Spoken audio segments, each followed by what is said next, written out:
Hi, I'm Chris Hitchens, your college application coach, back this month, member of the Bethel Park Chamber of Commerce. And today we're going to talk about a number of topics. We're going to do viewer mailbag and answer questions. Heather Campbell from Club Z Tutoring will be here talking about students with autism finding a great place to go to college. But in this first segment, we're going to talk about something a little bit foreign to maybe a lot of parents, at least people my age. Does your child consider themselves a legend? Do they consider themselves a grandmaster? Do they consider themselves a global elite?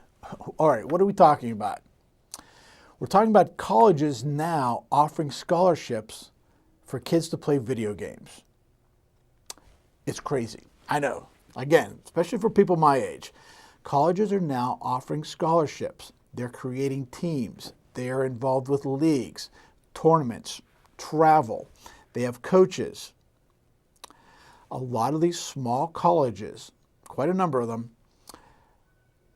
maybe they don't have football teams, but they're pumping a lot of money into this esports environment. Esports, electronic sports. So you hear the term esports, it's video games. All right, what video games are we talking about?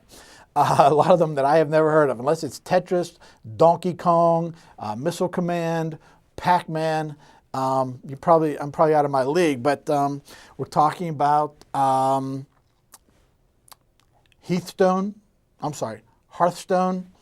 Overwatch, Counter-Strike. We can talk about Madden, Call of Duty, Fortnite.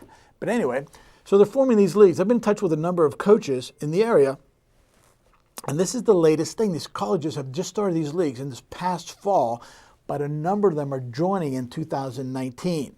So if this is new to you, I'm not surprised. All right, so you're going to send your kid to college to play video games? Maybe. So I'm talking to Corey Parks. He's the head coach of esports at Defiance College in Ohio. And I asked him how many colleges are offering these scholarships or forming these programs and these teams. He said if you Google right now how many colleges are offering scholarships in esports, your Google answer may come up 20 or 30 colleges when actually it's probably about 170. So I contacted about 30 colleges within a 3 or 4 hour radius of Pittsburgh to get the insight of what's going on with these esports teams and what advantages can kids come away with by looking at these programs. I said, what's the difference between kids sitting in the dorm playing Madden or kids joining a club playing Fortnite or kids actually belonging to a league? And Corey said, first thing is you're part of a team. All right, so you hear that. Imagine that stereotypical kid locked in the basement, locked in his bedroom all night playing video games. All right, it's not a very pleasant image. But imagine they're part of a team. What does that mean? That means there's socialization skills, there's teamwork, there are time management aspects. If I'm part of the team as opposed to part of a club, one thing I have a uniform, another thing I can travel, but they teach time management. So instead of having the kids practice, all night, 18 hours a day, work on Fortnite, we have designated practice sessions. So there's time management. To be part of the team, there's also, and this is the part I love, there is a minimum grade point average that they must maintain. So they want to be part of the team, they need to keep their grades up. They get support from their coaches. Though each team has, a number of coaches, head coach and assistant coach, so they need to keep their grades up. They have socialization skills. They get a chance to travel. They're working on critical thinking skills, strategies. They're learning, I guess, how to balance, leisure and study time. And there's also scholarships available. So I know the Defiance College, they offer a $2,000 scholarship to kids to be on their team, but there are other schools who are offering more, like the Cincinnati Christian University. They offer up to a full scholarship to kids on their esports teams. So what other colleges should I be looking at? So there's a number in Ohio. There's the University of Toledo. There's Defiance College. That's about 5 hours away, though. Ohio State, University of Akron in Pennsylvania. There's Albright. There's Juniata. Lebanon Valley in West Virginia. There's West Virginia Wesleyan. So you're thinking, well, I don't want to send my kid away to play video games. Well, we have to look at the other side of it. What is the benefit? So there may be money involved. There may be that social aspect that they need to get them out of the basement. There's that motivation to keep their grades up. There's that support that other students may not get. So if your kid, your student, is great at Call of Duty or NBA 2K or Rocket League or Smash Brothers, this is something you may want to look at. So if you need more information about how to investigate and research these colleges, you can contact me.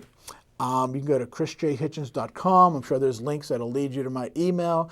My personal email is last name, first initial @gmail. So it's hitchensc@gmail.com. You can just email me and I'll try to point you in the right direction.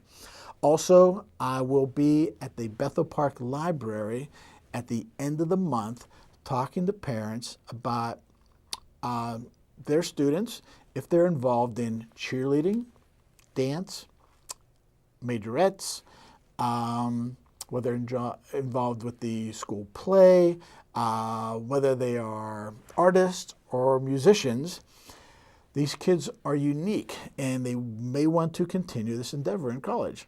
They may want to make it something formal or they just want to participate. So if you want to hook up with me the end of the month in March, Bethel Park Library, contact the library. They'll set you in the right direction and you can come and we're going to talk about those kids, those neat kids, and finding where they'll be the happiest.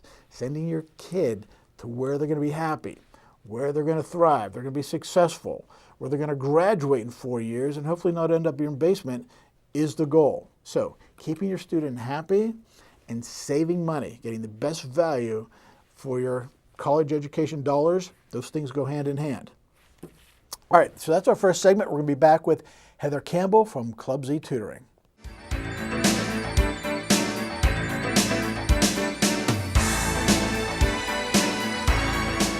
Hi, welcome back to your college admissions coach. I'm Chris Hitchens, member of the Bethel Park Chamber of Commerce. In this segment, we'll be talking with Heather Campbell from Club Z Tutoring.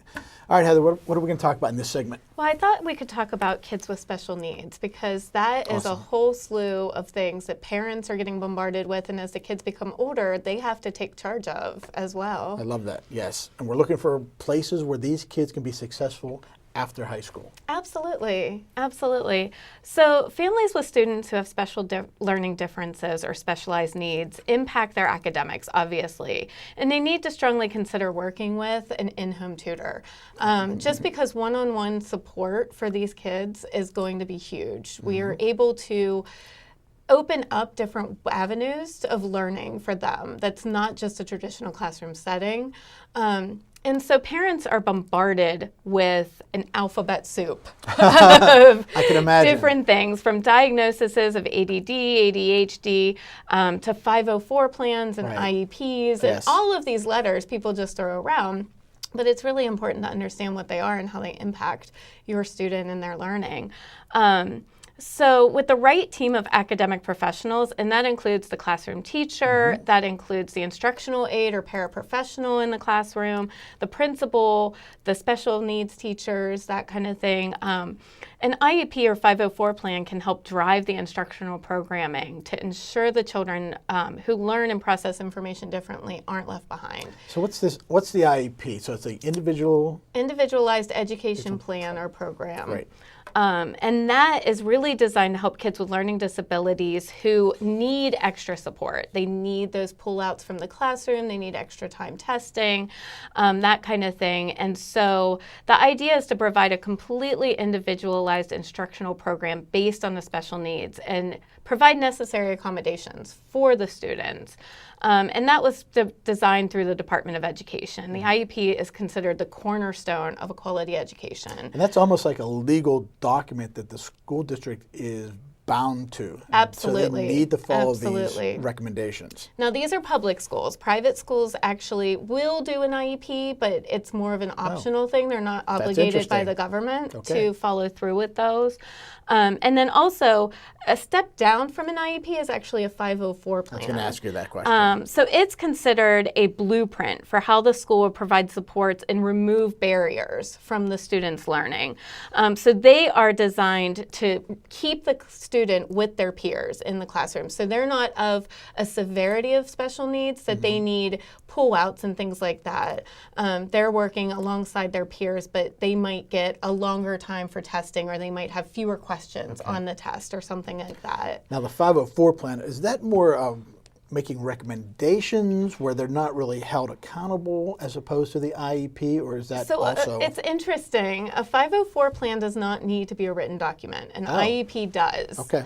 A 504 plan is much less structured, much less rigid, but does put in place different accommodations. So the teachers are aware of it. They still sit down and have a meeting together, but it isn't as formal as a true IEP, but it's also easier to obtain. Sure. Because there aren't as many restrictions to it. So I know families who have very high functioning kids, and they do fine with a 504 plan because it's these little tweaks. Sure. But it is also making sure the whole team is on the same plan. Great. And making sure everybody's following along. Yeah. An IEP is a much more structured document. They meet every year to go over what's required. That's what I was going to ask you. They assess their measurable goals that they're assessing against and making sure the student's meeting those and that kind of thing. I had a question this week from somebody wrote in. They said, my daughter's a junior, has an IEP, but she hasn't been tested since 8th grade, and now she's a junior. Now she's worried about going into college, and will they adhere to this IEP, which they really need to get with the high school counselors and come up with a plan, high school and post-high school. And I do know there are colleges out there who are going to work with the student's IEP. There are specialized classrooms where they can test separately from a group if they have test anxiety that inhibits them. They can provide assistance as far as like either a peer assistant to help support them, or a specialized academic assistant. So that is definitely a conversation that they're going to want to have with the schools, their admissions people, and meeting those right people to find out. But the student should definitely be tested again. And if the parent puts that in writing, the school does have to do so within so many days. And so they can have them privately tested, or they can have the school test. The school is required to provide a test for the kids. And their needs are going to change as they get older. Exactly. They're going to adapt, and they're going to come up with coping mechanisms. And a lot of these students do receive one-on-one support through behavioral specialists or through in-home tutoring. And that's going to change how they're processing the information, and they're going to grow and develop just like everybody else. So it's important to revisit the IEP for sure. Yes, and make sure that it's matching the students' needs, and that the teachers are following through with those requirements. I think school districts and teachers have gotten a lot better in the past 10 years of adhering to these IEPs. Because I've known districts and teachers who have gotten in trouble for not adhering to the IEP, so they recognize how important these are to the student. Absolutely, and some teachers are going to be more comfortable doing that. Other teachers are not going to understand why these specialized needs are required just because of their background and training. So it's important to sit down as a team and talk all together. So if your child has an IEP and you feel that he or she is still not making progress, it's important that you request to meet with the IEP team and talk with them as soon as possible. During the meeting, it's important to review the services your child's receiving, how frequently they're receiving the services, and the progress being made toward the stated goals and objectives. Like I said, they should be measurable goals. Exactly. So if they've met them, there should be new goals, and that kind of thing. So, but you can remember that you can bring a friend or family member to the IEP meeting, so you have a support system. And they don't have to know anything about IEPs. They're just there as a separate set of ears. They can listen in. That is very interesting. Yeah, absolutely. We're going to close out this segment with Heather. One thing I do want to throw in with the IEP situation is they should talk to their counselors about the SAT situation. So if they have an IEP, maybe even a 504, they can look for special accommodations when they take the SAT. And this is really the place where families should truly investigate colleges. Some colleges do IEP situations better than other colleges. Absolutely. So that's the end of this segment. I want to thank Heather Campbell from Club Z Tutoring with a lot of great information that ties wonderfully in with the college application process. And stick with us, and we'll be back with the viewer mailbag.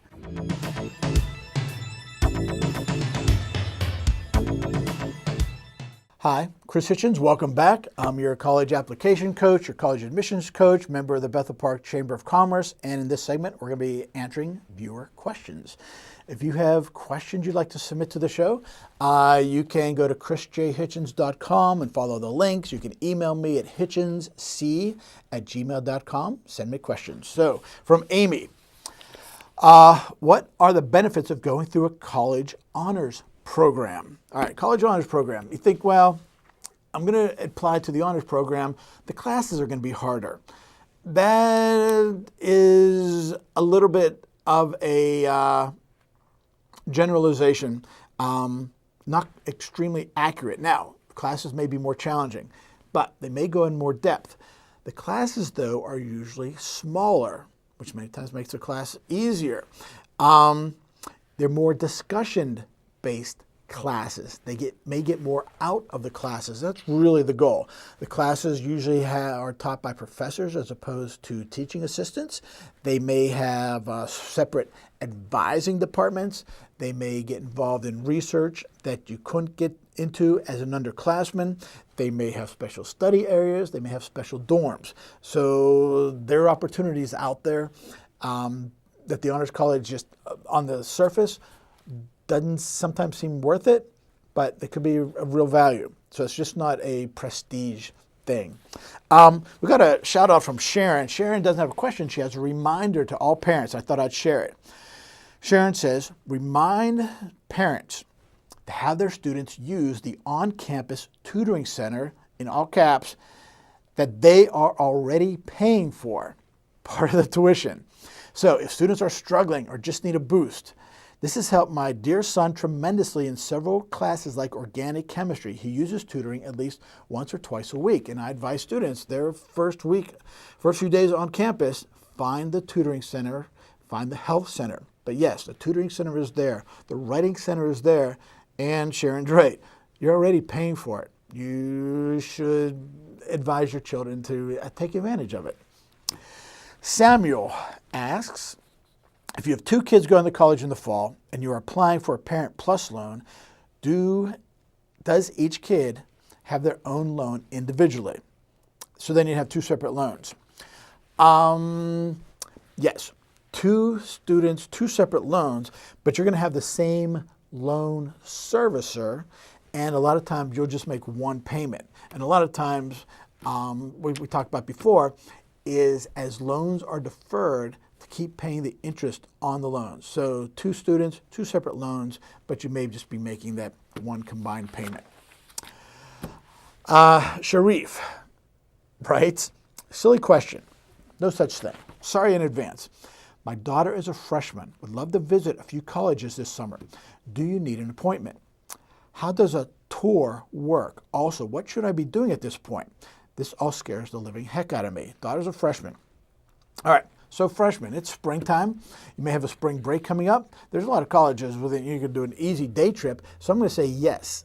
Look at colleges as a freshman. There's nothing wrong with that. It's like looking at houses. The more you look at, the better idea will settle in your brain of what you want. Plus, it's nice being a freshman and getting the impression of what college life is about and comparing it to the same person when they're a junior or a senior.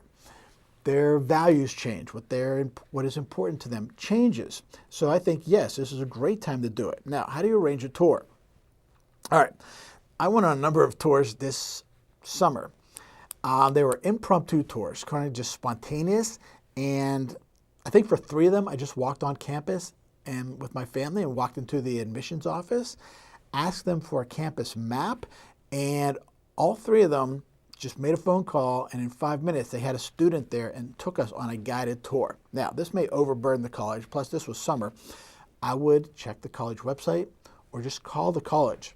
The colleges are set up to field these types of calls. Call the admissions office, say you'd like to come up with a tour. They may tell you when there's a guided tour. They may say, you know what, come up this time and we will assign a student. And the students are getting paid to do this, so they probably want something to do. So believe me, it is not a burden on the college. Jan, so we are already thinking of colleges for my dear daughter. Her goal is vet school. We want to get a head start researching what she will need as far as classes, grades, etc. to be accepted. She's a sophomore this year. Is it ridiculous to start touring colleges and discuss things in preparation how to plan her last 2 years in high school? All right, so daughter's a sophomore, wants to go to vet school. No, it is not too early. This is actually the perfect time to do this. Yes, visit some colleges. I'm not saying you have to be in a rush to visit colleges, but you should visit some colleges right now. Definitely, as a sophomore, she should be setting goals for her junior and her senior year. This is the time to investigate colleges. So look at colleges that may fit her. There's a long process, or could be a long process, finding out what she values, where she would be comfortable. Then find these colleges and look at what's called the Common Data Set on their website. Sometimes it's buried, but it will tell you what the grade point average of the incoming freshman class is, what the average SAT scores are, and even for some majors. And these are the colleges she should target. Colleges where she will be in the top 25% of SAT scores, the top 25% of grade point averages. Those are the colleges to target. Those are the colleges where the scholarships are going to come from. So now is the perfect time. This is an intricate process. And if you take it seriously, it may take a number of months or over a year or longer to come up with a great decision. So yeah, it's not too early to start at all. If a high school student from Bethany takes a class at a local college or community college in grades 9 through 11, are they obligated to report the grade to prospective four-year colleges when they apply? Obviously, if the student does well, it's not an issue, but if the student doesn't do well, must they report it? So a student is high school and they're taking a college class. If it's dual enrollment through the school, the grade is going to show up on their transcript no matter what. You have no choice. Also, any college class a student takes anywhere should be reported anytime a student applies to a college. Jesse, I'm curious what your experience has been applying for and receiving outside scholarships. If your students have received a scholarship, would you please provide more details? My son has applied for 50+ scholarships so far with no results. Trying to decide if it's worth the time and effort. All right, so your son has applied to 50+, I'm going to assume, private scholarships. So a lot of this, I don't know, any scholarship you're looking for probably has some kind of application and essay attached to it. All right, let's talk about private scholarships. Private scholarships may be something from a local organization, a local service organization, your church, your union, where you work. A lot of these scholarships aren't that large. A lot of these scholarships are only for 1 year. They're non-renewable, or you have to apply for your sophomore, your junior, or your senior year. If I'm spending all the time and effort to apply to 50 scholarships, I could probably get a part-time job at minimum wage and make more money than it would filling out the applications. The other thing about private scholarships, if you're getting need-based aid from the college and you win a $2,000 scholarship from your work union, the college will probably deduct that $2,000 from the need-based aid they were going to offer you. It's crazy. It doesn't seem fair. You need to contact the college and ask them. So sometimes it is a waste of time. The best scholarships are going to come from the colleges themselves. How do you find them? You target these schools. You learn as much as you can about your student, about your child, and you target specific schools. You investigate them through the college data set. What kind of students are going there? What about the major they're looking at? What's the average SAT score? What's the average GPA? I want to be in that top, at least 25%. Those are the scholarships worth getting. Those are the scholarships that are renewable. Those are the places where I'm going to apply. All right, that's all the time we have for this month's College Admissions Coach. Again, I'm Chris Hitchens. I'm going to be at the Bethel Park Public Library at the end of March talking to parents of cheerleaders, dancers, baton twirlers, majorettes, students in the band, students in the arts, and where they can find these best fit colleges. We'll see you next month.